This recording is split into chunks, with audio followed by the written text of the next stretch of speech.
What is up, guys, and welcome back to the channel. Guys, we're here with part 4 of 10 amazing facts about Sweden. I appreciate the love y'all showing, and also too on these videos y'all telling me that there's a lot of other things that they're leaving out, so make sure y'all send me the links to those videos. Guys, I got the candy ordered. I did the candies that I posted, the little comment on the community tab. What I posted on the community tab, that's the candy I went with first. Maybe I'll do a part 2 and I'll order some more, because y'all was sending me even more candy. So hey, this Saturday possibly. It should get here by Friday. So definitely be on the lookout for the video Saturday. So I'm gonna see what we working with. I ain't gonna lie, the candy, it was looking good. So can't wait to try it, can't wait to taste it. So y'all be on the lookout this Saturday. But we finna jump into these facts. Y'all make sure y'all send down more recommendations. Hit that subscribe button. Hey, let's get it. Ooh.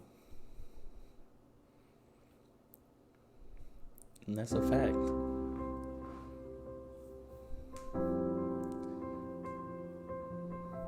Sweden. What can be said about this country? Well, I guess a lot of things, considering this is our 4th video talking about this amazing country. And amazing is an understatement for what this country has to offer, as it is a country that has offered much to the world. It is home to a culture that is filled with great pride and joy, and home to the fun and lovely Swedes. Hey guys, what's going on? Dave Walpole here, and I gotta say this, guys, just gonna throw it out there that I'm really excited to be, well, first of all, doing this week of videos, because this is a big week for us. We're going to be talking about Sweden, we're going to be talking about India, we're going to be talking about Pakistan, all the big countries that we've talked about in the past. We're going to be revisiting them and going into further detail about them. Now, for those who are here on the channel for the first time, this is a channel where we are actually listening to you guys, actively listening, I should say, because we take a lot of recommendations for future FTD Facts videos, and because of that, that's why we're returning to Sweden, that's why we're returning to India, Pakistan, because you guys have just wanted it so much. As a matter of fact, for Sweden Part 4, we've had so many of you guys ask for it. We've had people like Peter Pan said, talk about Sweden's music industry in Part 4. We also had Max Doe 15 who said, yo, Sweden Part 4.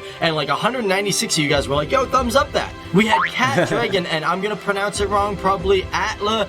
I definitely want to see the music industry. I think y'all got, well, no, I haven't seen. I don't even think I've seen. Maybe I've seen a couple of artists, a couple of celebs. Yo, thumbs up that. We had Cat Dragon, and I'm gonna pronounce it wrong, probably Atla Walderhog. Also, Barnan Wicklander, who said, yo, I want another one, and I'm from Sweden. So guys, it's a pleasure to be talking about Sweden. Now, before I get in this video, first of all, I want to let you guys know about Grammarly.com. These guys are a sponsor. They help you guys with your English, so feel free to check them out. The link for that's going to be in the description box below, but check it out after this video. Now, as we get into this video, I want you guys to know that we had a few of you guys actually jump on our mailing list and actually write to us and give us more facts about Sweden. For example, Kerwin Rapp, we got to thank you because you told us everything that you knew about your country.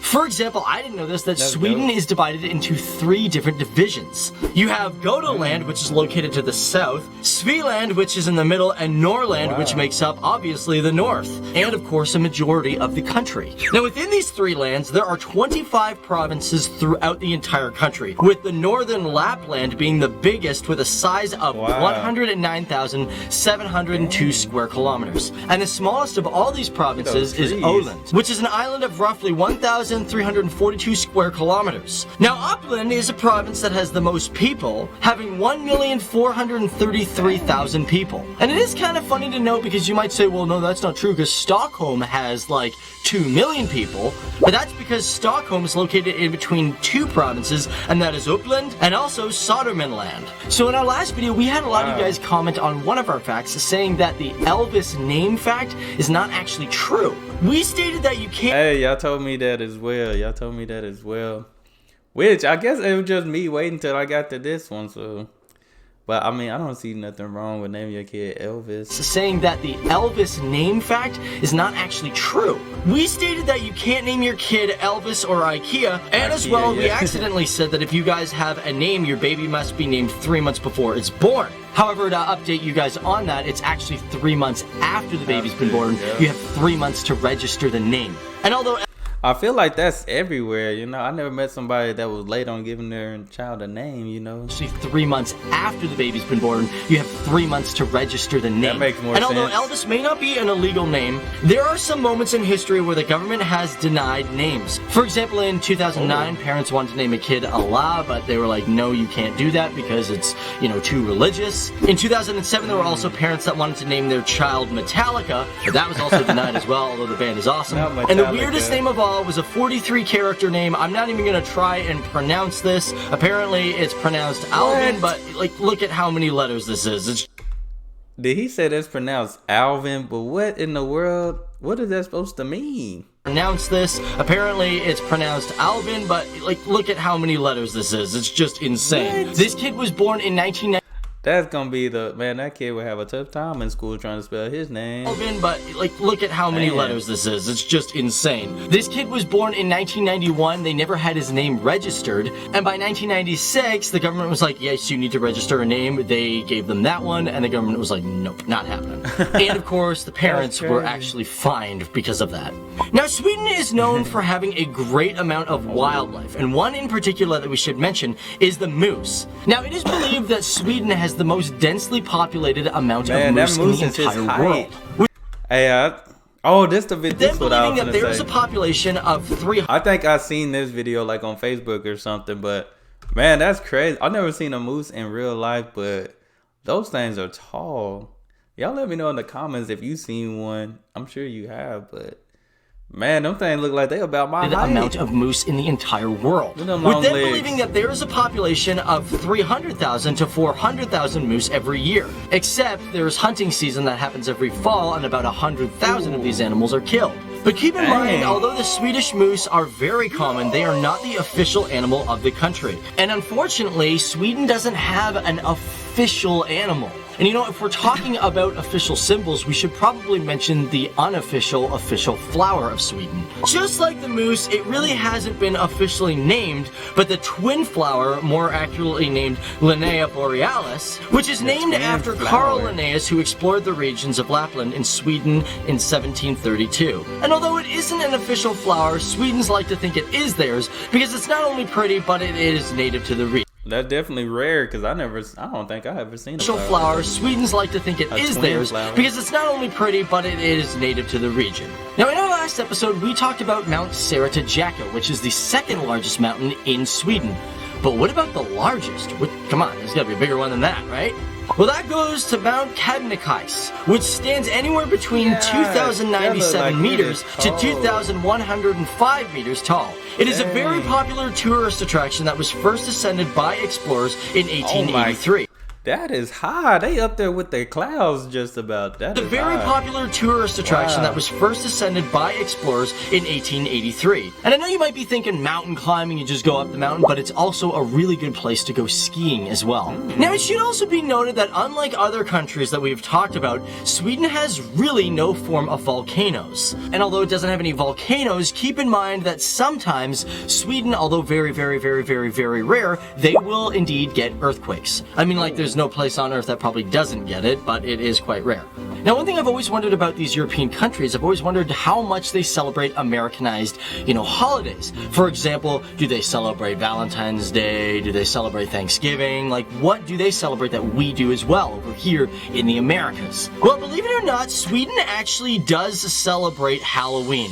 Although it's actually different in Sweden, it's not the same as it is in Canada, the United States, and other countries that celebrate it. Firstly, it's not set on October 31st like it does over in my country, but instead it happens the Thursday before Easter, where kids dress up as witches and ghosts and actually do trick-or-treating and light lanterns. And we should also mention that... I know nowadays, though, for Halloween, it's kind of been falling on odd days, so I feel like Halloween just been different in general, you know what I'm saying? But in October, y'all celebrate... I know Easter for us is April. If y'all let me know if Easter different for y'all, I don't know. It sounds like Halloween is and ghosts and actually do trick-or-treating and light lanterns. And we should also mention that on November 1st, they will also celebrate All Saints' Day. And within Sweden and Finland, it is considered a public holiday. Now, even though Sweden may be a country that has a very peaceful nature to itself and will never go to war, she does in fact have a military that includes a Navy, Army, and Air Force. For example, its army in 2014 was said to have 50,000 personnel that worked either full-time or part-time while having over 238 aircraft available. It might be small, but remember, Sweden doesn't need a huge army like that. It's got big brothers if it needs anything. Now, one thing that Sweden has that no other country has is one of the world's most valuable books, and that is the 4th century Silver Bible. It is held at the Uppsala University and is known as the Codex of Argentius. And although it is at a university, part of it is on display and you can go see it. And you know what, a fair amount of you guys asked us to talk about music, and I feel like we definitely should. Because Sweden is known throughout the world for its music. For example, in 2007, Sweden had over $80 million of revenue from music making alone. And even today, but back then for sure, it was the 3rd largest exporter of music in the entire world. And one band in particular, ABBA, has sold a lot of records. This Swedish band is considered one of the world's most prominent music groups, selling over 370 million records, either being albums or singles. And when it comes to music, you might be surprised to know that in Sweden, choir singing is actually kind of a big thing. Well, maybe not with the youth, but it has been a very popular thing throughout its people and history. As a matter of fact, it's estimated that there's a... That's pretty dope. So I see the rock scene is pretty good. I need to check out ABBA. Probably on my other channel, I'll probably check some of their music been out. A very popular thing throughout its people and history. As a matter of fact, it's estimated that there's approximately 5,000 to 6,000 people being a part of choirs throughout the country. And keep in mind, this is a country that only has about 9 million people, so it makes up a small percentage, but it's probably much more than, I don't know, maybe people in Canada or the United States, maybe? I don't know. It's just a fact, guys. I don't know if it's the best fact. I'm sorry. Yeah, I mean, I know there are like professional choirs or competition choir and stuff. Cause we at my school, we had choir competitions and stuff like that, band competitions. Or the United States, maybe? I don't know. It's just a fact, guys. I don't know if it's the best fact. I'm sorry. However, if we're going to talk about music, we should also mention literature, as the first written piece of literature from Sweden is the Rock Runestone. This thing is really interesting because it dates back to 800 AD, and the words were carved into this runestone by Vikings. And the reason it is one of the most famous runestones is because it has the longest inscription carved into any stone. Of course, we can't forget about talking about smorgasbord and food if we're talking about Sweden. Now, many of you have already heard of this food because it became internationally famous at the World's Fair in 1939. It's pretty much like a buffet. You can get whatever you want. There's a lot of meats, there's cheeses, you know, you might see it at Christmas time. And speaking of Christmas time, the Christmas-style Julbord smorgasbord, you will usually find not just meats, but also Swedish meatballs. In Sweden, Swedish meatballs are actually named köttbullar, and the common story of these... I need to try to make those, because I know some of y'all was saying, because I watched the video, and the way the instructions on how to make the Swedish meatball, y'all like, that is not how you do it. But I know how to cook, so y'all gotta let me know, and I can cook something possibly from Sweden. If y'all let me know what I need to go get and stuff like that, I can possibly make balls. In Sweden, Swedish meatballs are actually named köttbullar, and the common story of these meatballs is that the original recipe dates back to when Charles XII of Sweden was exiled to Istanbul. He took the recipe of the meatballs and brought it back to Sweden, and these delicious balls, I can't believe I just said that, can be served in many different ways, but are usually served with gravy. And to close it off, guys, the Kingdom of Sweden with it. I ain't gonna lie, that look pretty good right there. I'm gonna have to look, try to make that. Ways, but are usually served with gravy. And to close it off, guys, the Kingdom of Sweden with its king and queen is considered one of the oldest monarchies in the entire world. Lasting over 11 dynasties, the current House of Sweden is the House of Bernadotte, which was all started by Charles XIV John of Sweden, who took reign of the country in 1818, and as for the current king of Sweden, it's Carl XVI Gustaf of Sweden.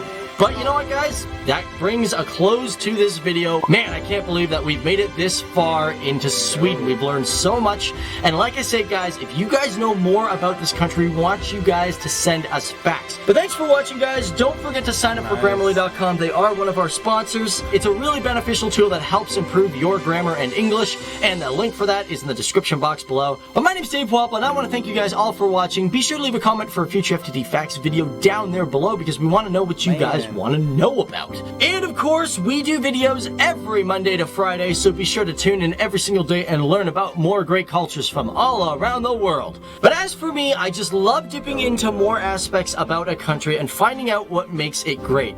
However, we have learned a lot about Sweden. It is a country that has its own traditions and values, and although it remains neutral in many politics, it still gives much back to the world. This is the country and great people of Sweden, who live great, live smart, and live for freedom. Gotcha. I like that. I enjoyed this video. I enjoyed this one. It threw me. I ain't gonna lie. So what did you think? It threw me off with the name thing. And thank y'all. I know y'all told me already the thing about the names and stuff like that wasn't true. But that one that was like the alphabet, that name, I was like, wow. I looked like they would just, I don't know. I can't even say type. I don't even know if they were typing it. They probably wasn't even typing the name back then like that. But just writing that down, that looked like something that you would just mistype up or stuff like that. But no, I appreciate you guys for always keeping me up to date as well on different things about the country. But I definitely enjoyed that. I believe it's a part 5. Should be one more, but definitely going to check out even some inventions and different things like that that are in Sweden. So y'all make sure y'all stick around. Like I said, I ordered some candy. So should be here Friday. Y'all make sure, hey, y'all send me some recipes or something. I might have to feed the fam. You know, I can cook a little bit, you know. But hey, keep sending down the candy. I might have to do a part 2 of me trying the candy. So, or a soda. I think I ordered a soda too. It was like a drink on there. So I got a drink as well. But guys, that's all I have for this video. Y'all hit that subscribe button. Send down those recommendations. And y'all be blessed, be the best, and be you. I'm out.